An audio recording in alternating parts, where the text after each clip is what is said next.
nu är jag på sommarens camperresa på väg till Lofoten i Norge och det är den 4 juni idag.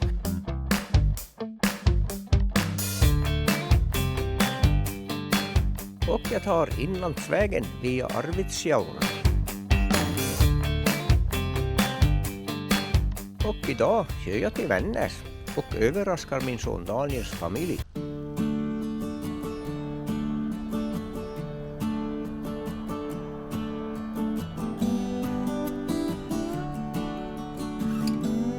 Det bor väldigt vackert med tomten ända ner till Umeälv.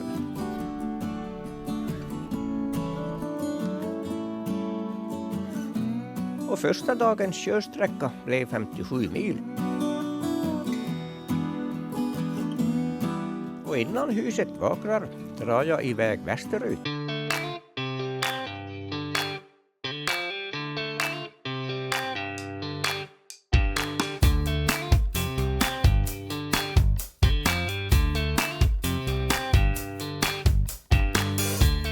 Och anländer Storuman. Och nu för att proviantera lite mat för resan.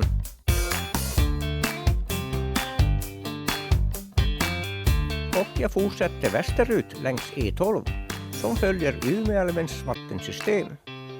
Och denna väg har jag aldrig kört förut.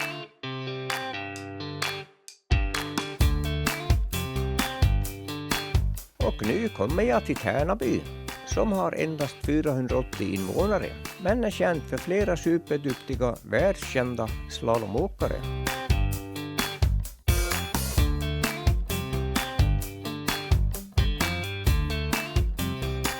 Och detta är Ingemar Stenmarks backe. Det är här han lärde sig att åka slalom.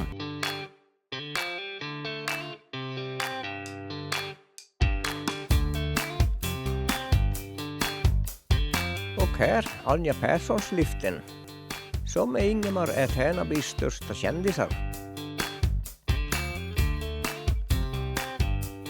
Och en titt längs gatan med kyrkan och matbutiken.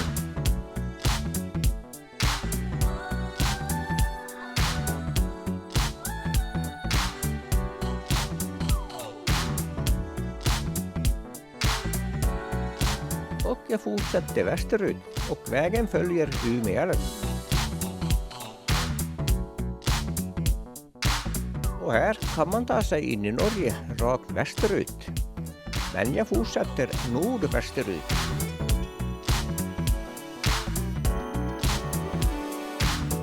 Och nu i Hemavan som också är en skidort.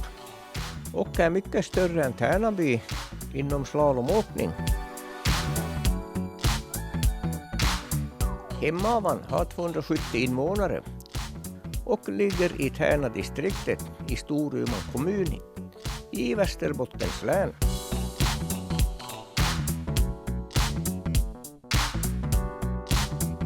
Och ett kort fotostopp vid en fors.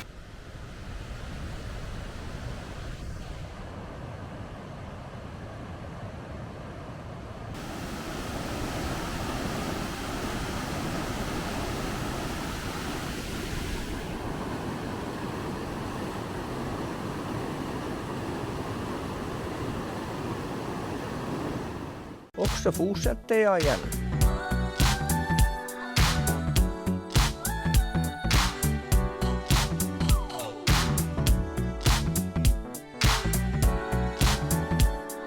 Och här kommer jag till gränsen mot Norge.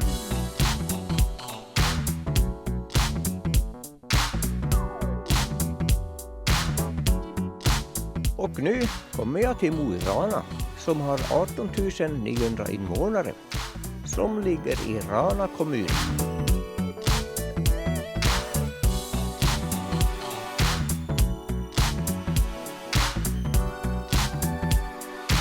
Och här hittar jag en parkering, så då blir det ett fikastopp.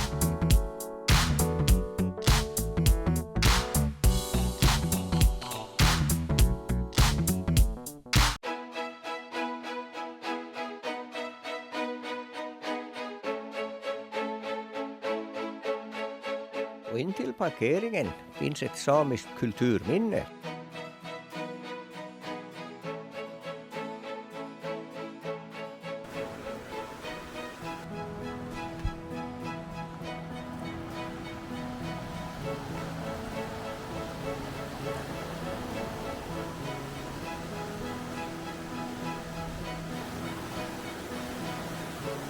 Och Stallo, kulturminnet, ligger på en holme i Väcken.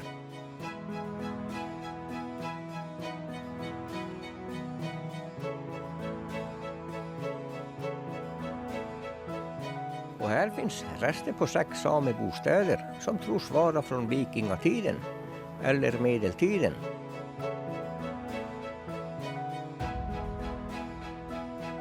Och då kör jag en liten bit igen och gör ett tillstopp.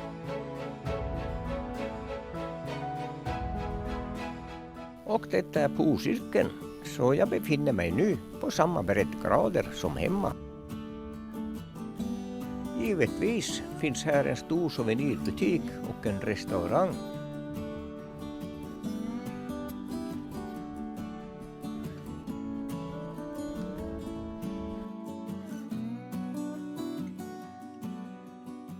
Då lämnar jag polcirkeln och vägens högsta punkt här ligger på 692 meters höjd över havet. Och högsta punkten på Vildvarsvägen i Stekenjokk ligger på 876 meter över havet.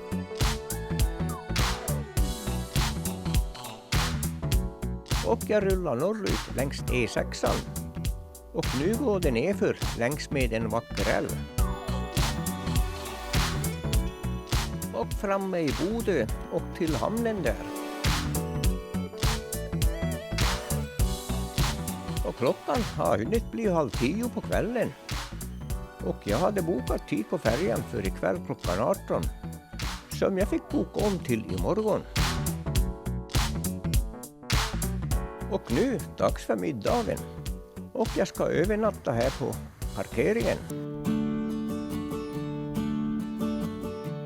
Och dagens färd har gått västerut in i Norge. Och sedan norrut. Och dagens etapp blev 69 mil.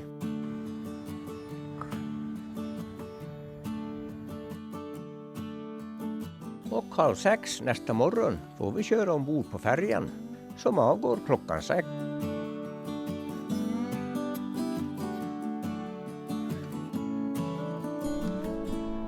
Och frukosten tar jag ombord på färjan.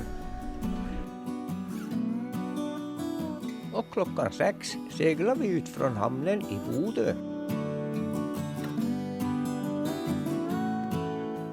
Och färden tar 3 timmar och 15 minuter.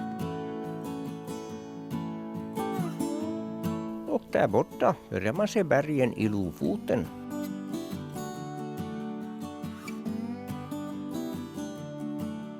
Och min biljett går på 1800 kronor då jag bokade kvällsturen. Denna morgontur är betydligt billigare.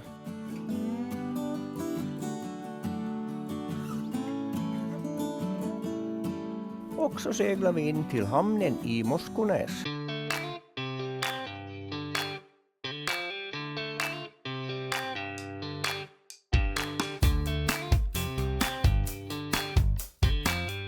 Och uppe på E10 där jag tar vänster till vägens slutände.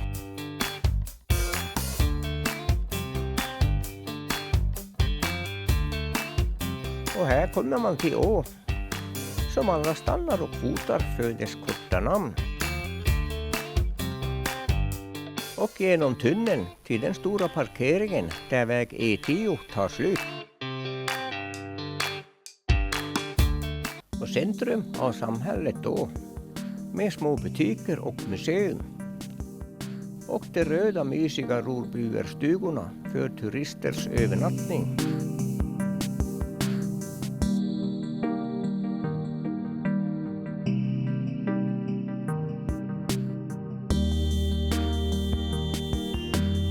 Söderut ser man öarna utanför Lofotens södra spets.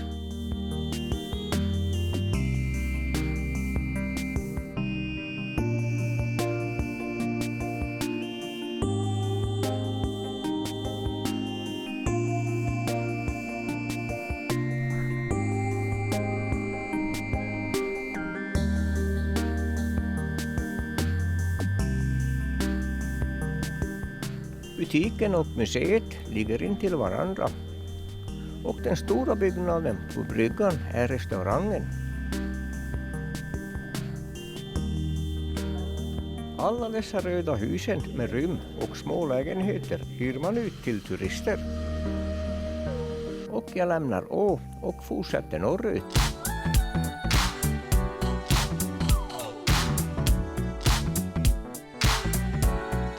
Och där ser man Reinebringen och leden som går upp på berget. Jag gick upp dit med västrinarna för några år sedan.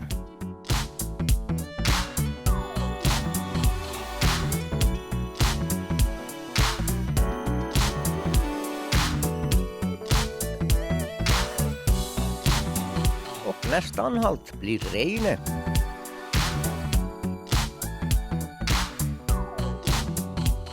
Och det är tredje gången jag är i Lofoten. Namnet Lofoten kommer av fornsvenskans lo och fornnordisk fot.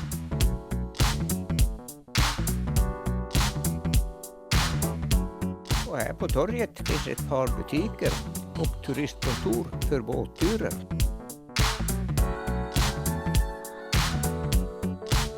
Och bak i samhället finns en jättestor parkering med toaletter och sanitär- och vattenstation för husbilar.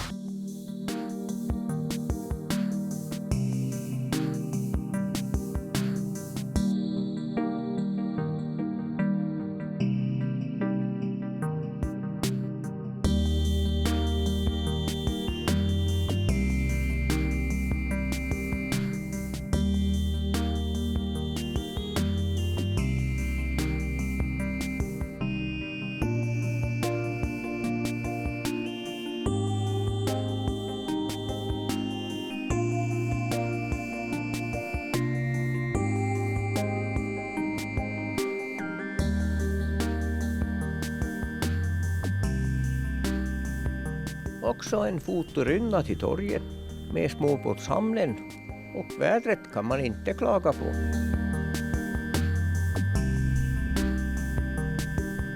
Och jag fortsätter norrut på en fotorynda till en av öarna längs E10.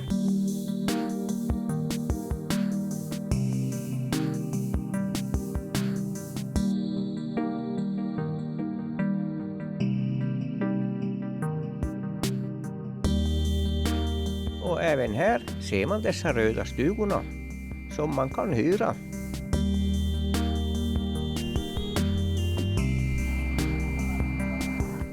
Och denna ö är full med dessa röda stugor och hus för uthyrning. Råbyarstugorna användes förr i tiden av fiskare. Numera bor fiskarna på sina båtar.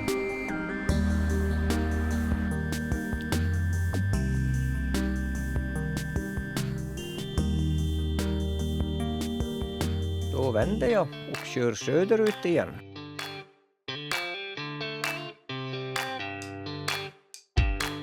Och ett till fotostopp på Sakrisöy.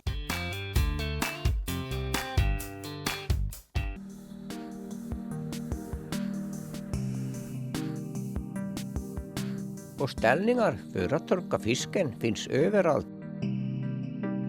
Den bästa torrfisken i Norge produceras i Lofoten, där torkningsförhållandena är stabilast.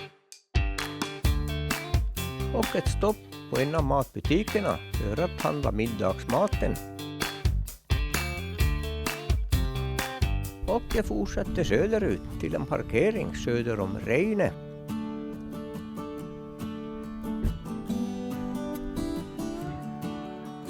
Och i butiken hittade jag plättar till middagen med jordgubbssylt.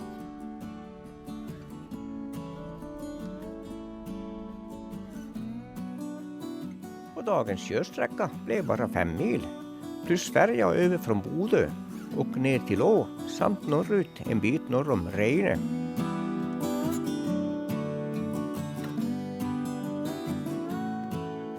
Ny dag, och efter frukosten kör jag söderut igen till Sörvågen. Och nu ska jag ut på en morgonpromenad längs Tinnstindenleden.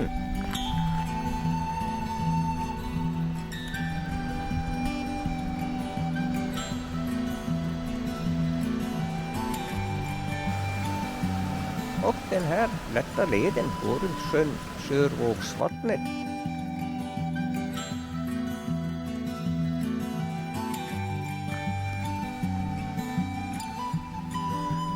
Men man kan ta av till en mindre led som går till en annan sjö som ligger i dalen bak i Bergskullen.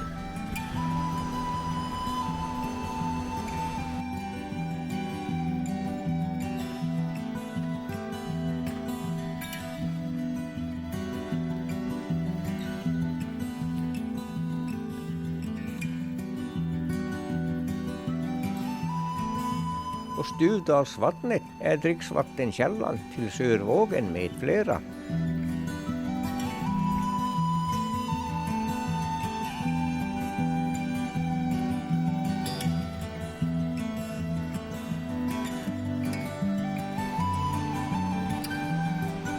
Där nere ser man Sörvågensjön och Sörvågens samhälle.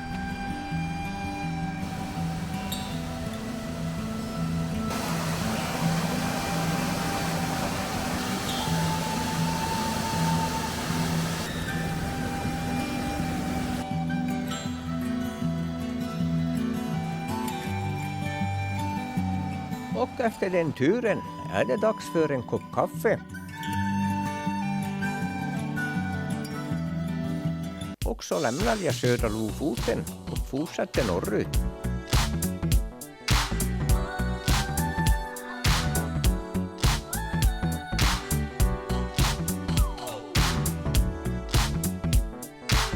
Och här kommer jag till Ramberg med den stora kända sandstranden. Ramberg har 350 invånare med en liten shoppingcentra.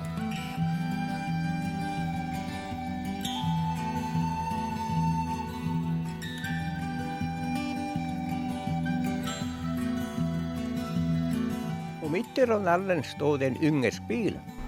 Ja, det är nog president Orban som är på bilsemester.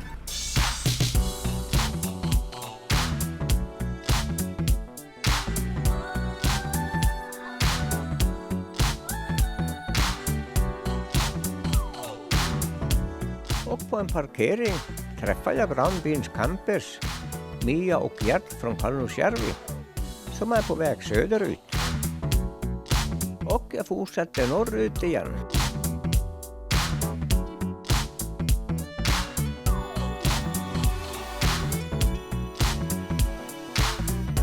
Och nästa samhälle är Leknäs, som är en stad med 3720 invånare.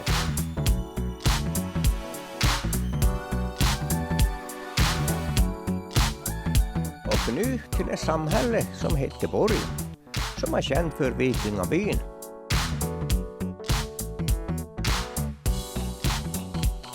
Ja, man måste göra ett besök för att se vad som finns här.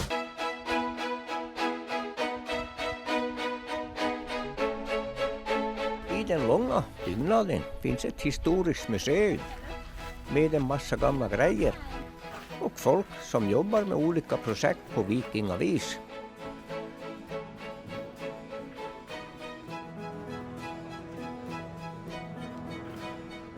Museet baserar på en rekonstruktion av Borgs hövdingahus som är från vikingatiden.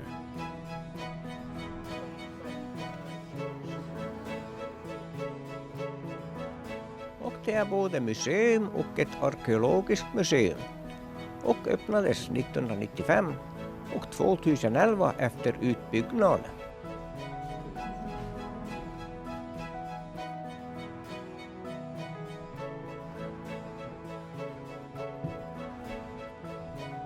Man har 10 anställda och fler säsongsanställda sommartid.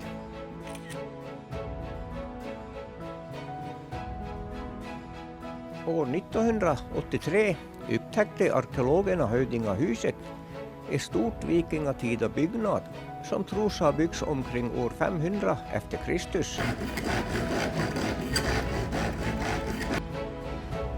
Utgrävningarna avslöjade den största byggnad från vikingatid som hittats i Norge.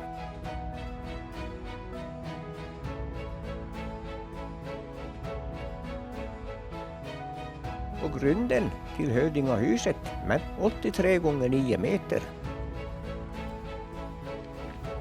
Och det här är utgrävningar där Hödingahuset stod. Det beräknas att platsen här övergavs omkring år 950 efter Kristus. Och nedanför kyrkan finns ett vikingaskepp.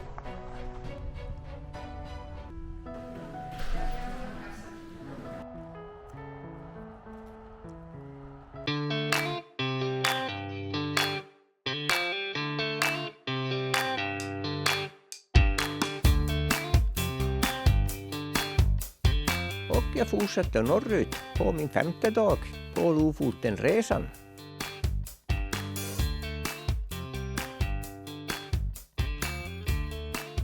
Och här lämnar jag E10 och kör sydösterut cirka 8 kilometer.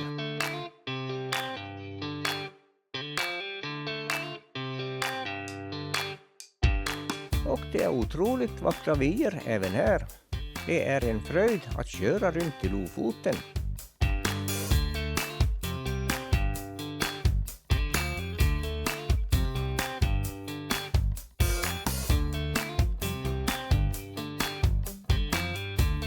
Ja, och nu är jag i Henningsvär som är en tätort och ett fiskeläge med 500 invånare.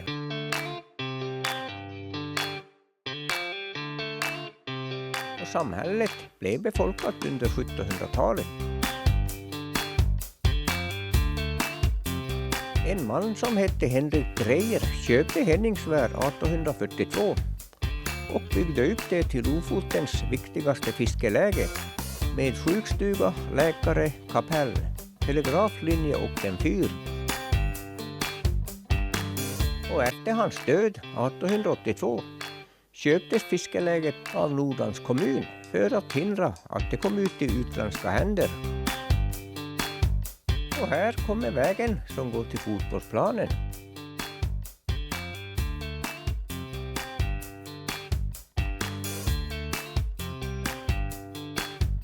Och här är den kända fotbollsplanen. Men man måste få en drönarvy, annars ser man inget av det speciella med planen. På udden med vattnet runt omkring.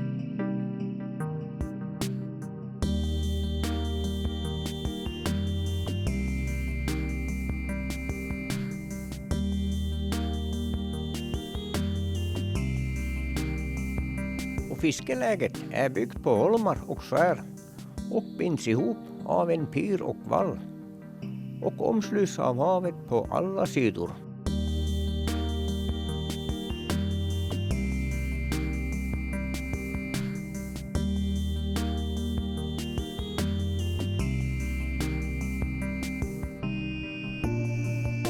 Före 1960 var den enda förbindelsen med omvärlden en båttur till Kabelvåg och Svolvær.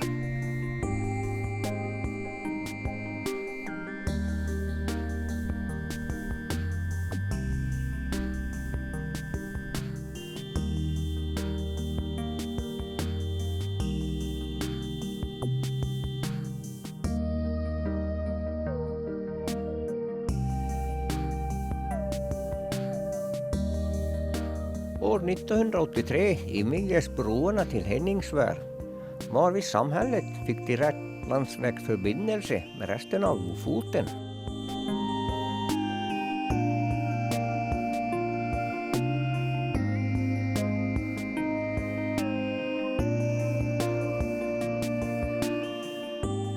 Och jag lämnar Henningsvär och kör tillbaks till en parkering in till väg E10.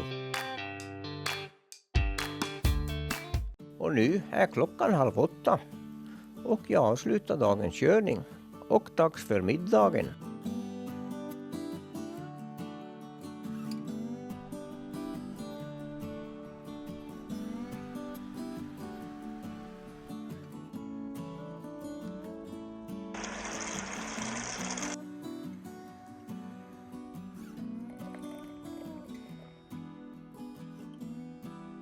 Och dagens körsträcka blev 16 mil.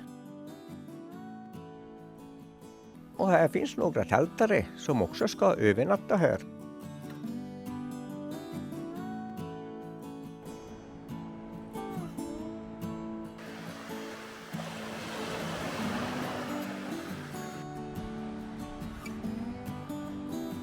Ny dag och jag fortsätter norrut.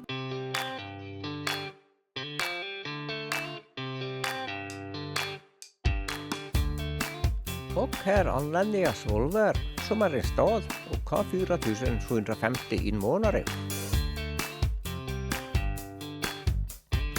Och jag måste fylla på med lite mat för resan. Och jag kör norrut igen till foten av berget Flöjen med toppen Svolvær Geitas. Och jag betalar parkeringen för 4 timmar som går på 300 kronor.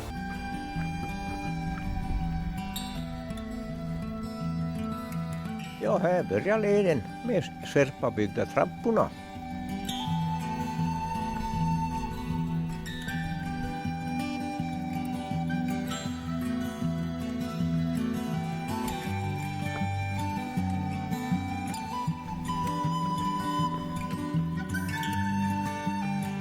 Och nedanför ser man parkeringen och staden.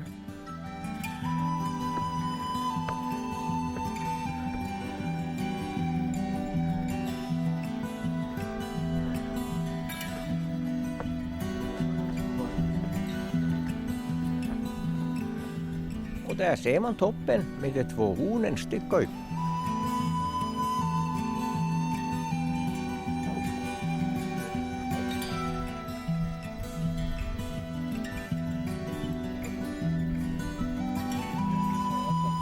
Och det är en hel del folk som är på vandring upp till bergen.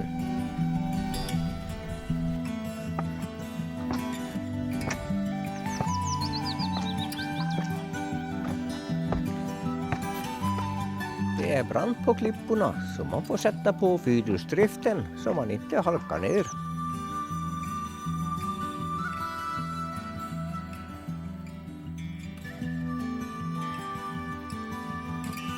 Och här blir det lättare igen med sherpabyggda trappor som byggdes år 2019.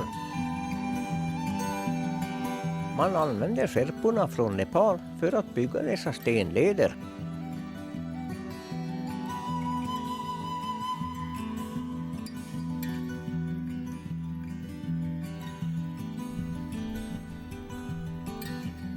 Ja, man har vackra vyer när man kommer upp på högre höjd.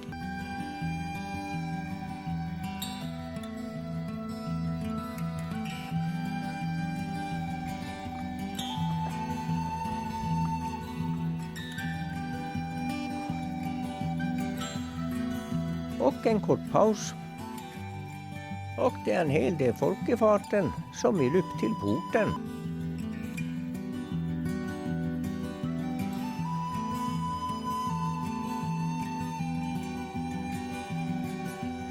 För det känns i knäna i branterna.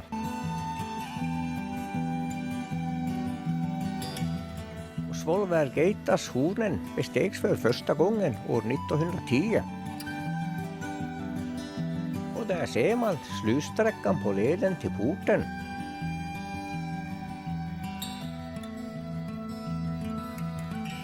Men nu har jag i alla fall med mig lite vatten.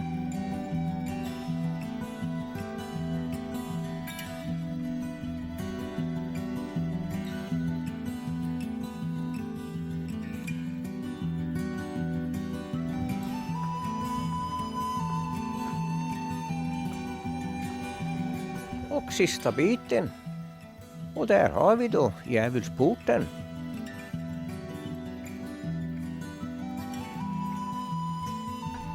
Och djävulsporten är inte en topp utan en stenformation. Det är en stor sten kilat fast här mellan 2 bergssidor ovanför en brant ravin.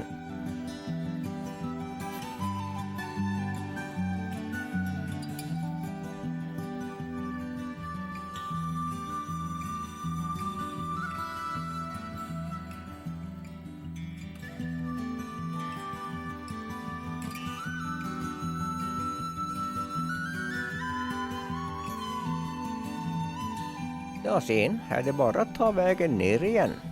Och det tar på knäna när man måste bromsa hela tiden. Och nere på parkeringen. Och jag var borta 3,5 timme med alla fotostoppen.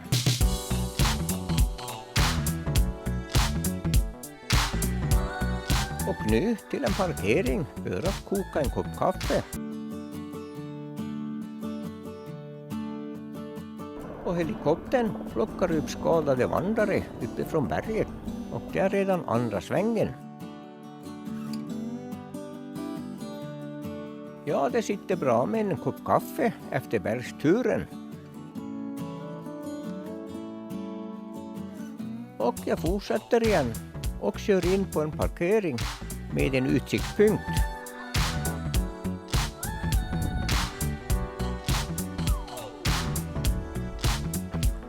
Och följer man rampen ut får man en fin utsikt över omgivningen runt Hasviken med en massa bergstoppar.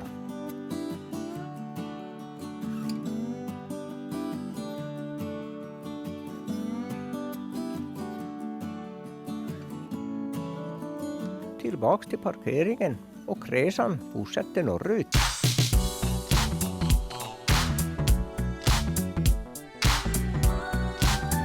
Och här ska jag kolla om man kan ta färjan över till Mellby. Men nästa färja går först om 3 timmar. Så jag fortsätter köra istället. Och tillbaks på E10 norrut igen.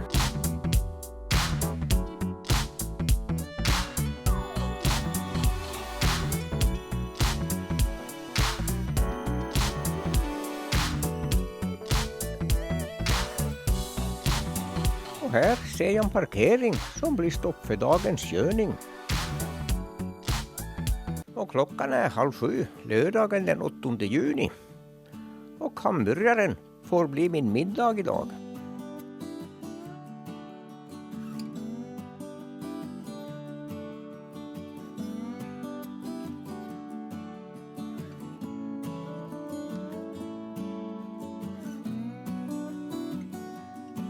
Och dagens körsträcka blev 9,6 mil med många längre stopp.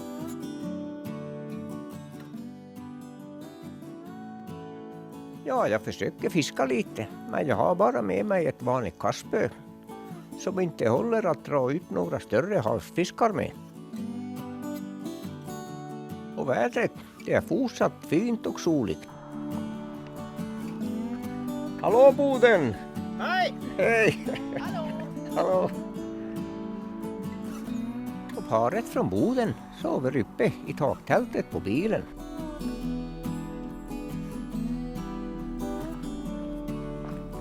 Parkeringen ligger på en ö, Husjordsön, var det finns rester av en samisk bosättning.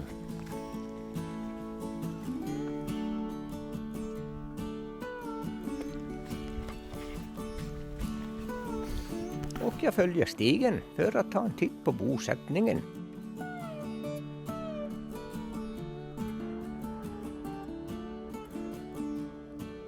Man ser inga fundament utan endast utmärkta ställen där det stått någon slags bosättningar.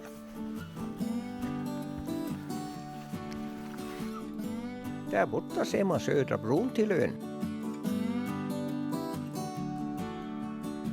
Morgon igen och en till övernattare har anlänt någon gång i natt.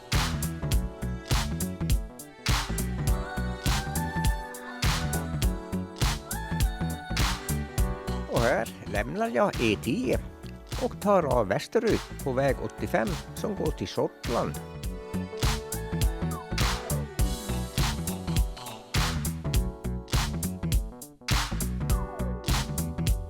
Och här har jag aldrig kört förut. Och här håller man på att bygga en ny väg.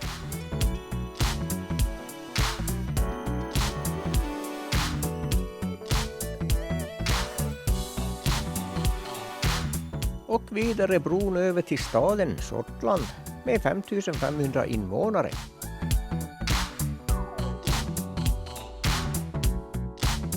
Och Sortland är regioncentrum för Västerålen.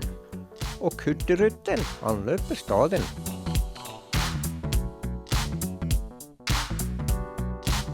Också ett fotostopp.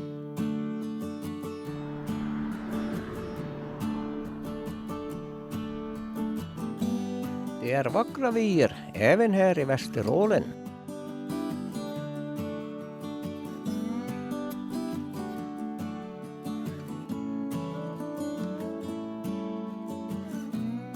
Och nu är jag kaffesugen, så det blir en kort kaffepaus.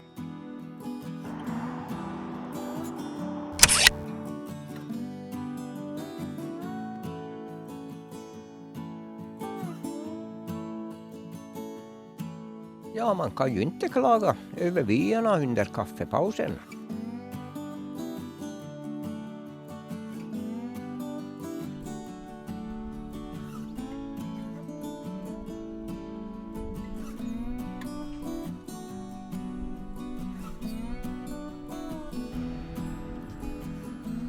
Och då rullar jag igen västerut, så långt vägen tar mig.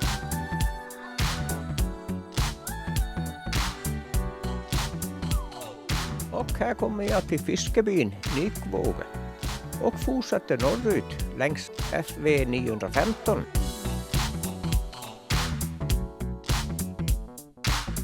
Och här i Hovden tar vägen slut, som också är en fiskeby som ligger på Langöja.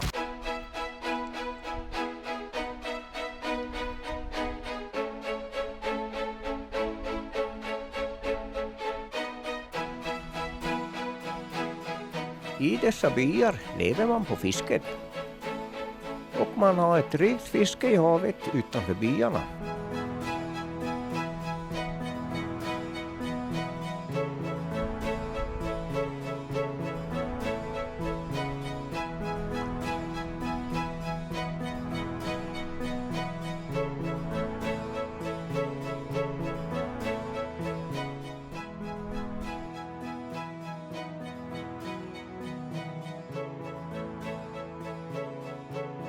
Och nu för att söka ställe för att inta lunchen.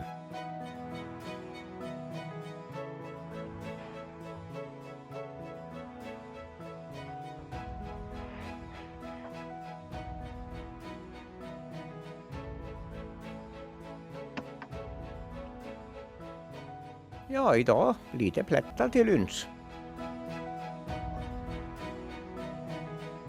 Det finns inga alternativa vägar, så det blir att ta samma väg tillbaks.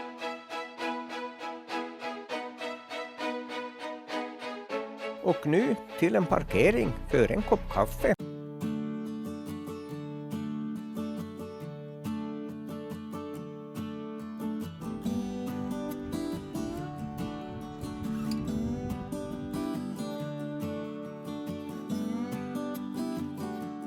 Efter kaffet fortsätter jag igen och nu tillbaks till Sortland och över bron där jag tar till vänster norrut längs väg 82.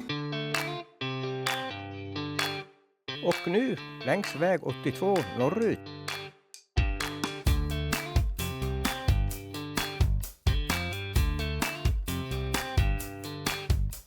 Och resan går norrut igen. Och här kommer jag över till ön Andöja. Och Andöja ligger nordligast i Västerålen och är Norges 10:e största ö.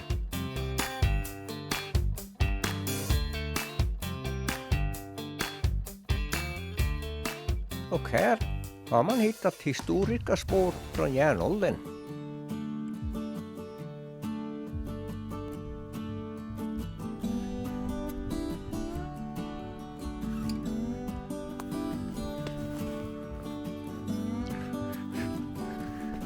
Och här fanns en militäranläggning under järnåldersperioden från år 200 efter Kristus till år 1050.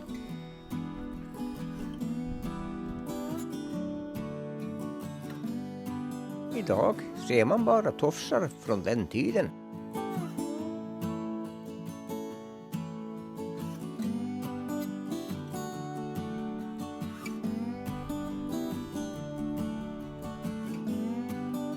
Och jag fortsätter. Och här finns faktiskt en till ort med namnet Å.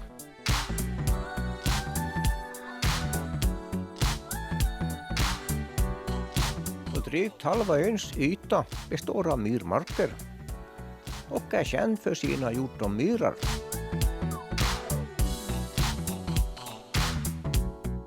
och Andöjas högsta fjälltopp någon 705 meter över havet. Och ett till fotostopp vid en kyrka som är Dverbergskyrkan.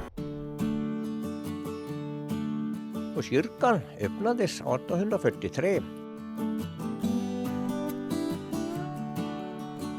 Men det var synd att kyrkan inte var öppen. Det skulle ha varit kul att se hur det ser ut invändigt.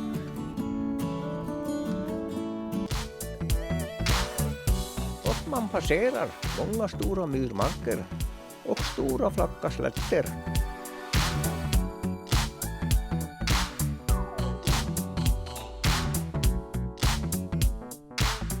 Och så kommer jag till Andenäs som är den nordligaste punkten på Västerålen, som ligger i samma rad av öar som Lofoten.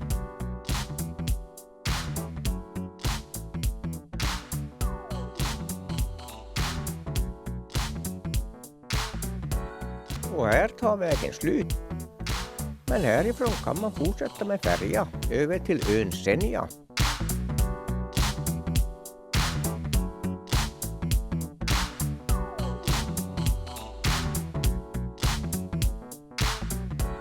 Och så köra bort till macken för att tanka. Och dieseln här går på 23 och 85 norska kronor, vilket är cirka 24 svenska kronor med dagens kurs. Och dagens färd har gått till Västerålen och längst västerut och sedan norrut till Andenäs. Och dagens körsträcka blev 29 mil. Och jag stannar på en parkering i Andenäs. Och dags för middagen. Och efter middagen promenerar jag runt i staden som har 2600 invånare och ligger längst norrut på ön Andöja.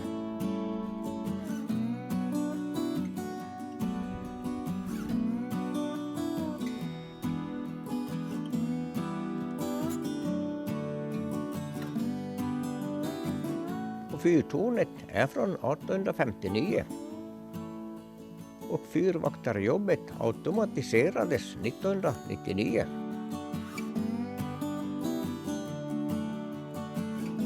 Och tornet är 40 meter högt. Och intill tornet finns en gammal solklocka. Sedan lång tid har Andenäs levt av fiske och är ett av Norges största fiskelägen. Och utanför ligger Bleköja med uppskattningsvis 80 000 häckande lunnefåglar. Och här kan man åka med på valsafari. Och i norrändan av ön ligger Andöjas flygplats. Och jag går in på en bar för en Nordlandöl som går på 110 kronor. Ja, där borta ser man Senja. Och här går solen aldrig ner under hela juni. Och mina utländska grannar sitter uppe nästan hela natten för att skåda den magiska midnattssolen.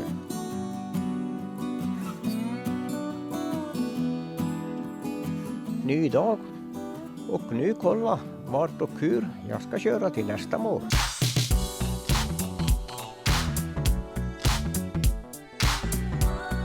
Och jag måste köra tillbaka samma väg söderut, för det finns inga alternativa vägar om man inte tar färjan.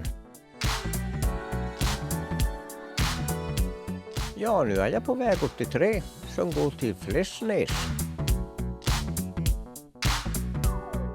Och härifrån fortsätter man sjövägen med färja.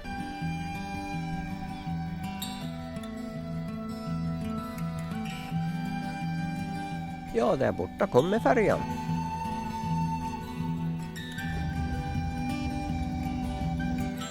Och så bär det iväg över fjorden.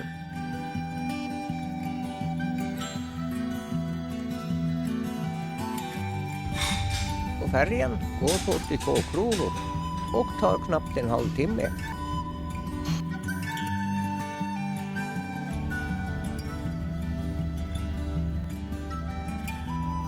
vi anlände Räfsnäs på Hinnöja.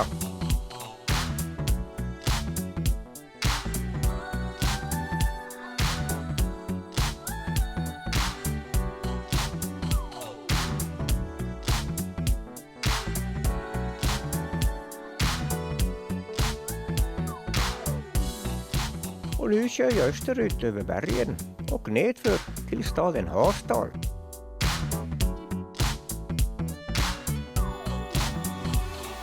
Och Harstad är en tätort och stad med 21 000 invånare.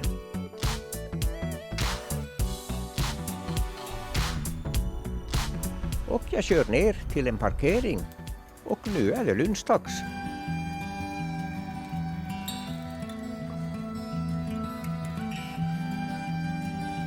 Och det är här nord- och sydgående fartyg från Hurtigruten möts.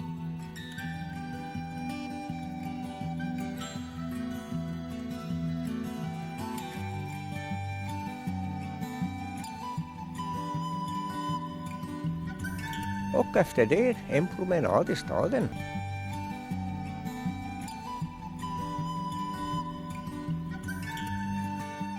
Och Harstad är känd för Grottebadet, som är en simhall insprängd i fjället.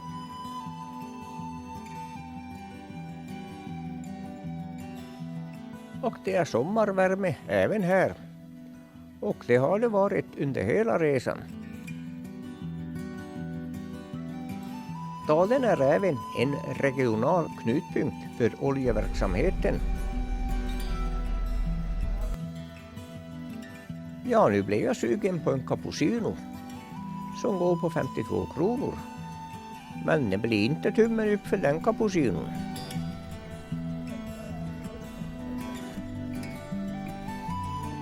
Och jag lämnar Harstad söderut längs väg 83.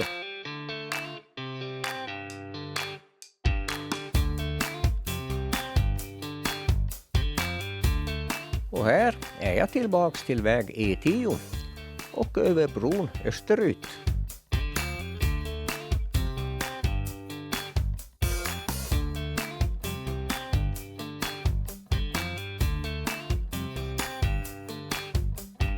Och strax före Narvik fortsätter jag på E10 mot Sverige. Och jag fortsätter över Björnefjäll till riksgränsen.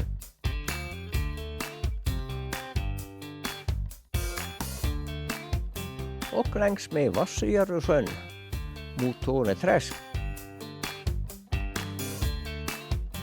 Och in till magiska Torneträsk som är tillflöde till Torneälven. Och dagens tur har gått från Andenäs via Harstad och Narviks kommun över till riksgränsen och via Kiruna hem till Siekasjärvi igen. Och dagens körsträcka blev 69,7 mil och hela resan totalt blev 253 mil.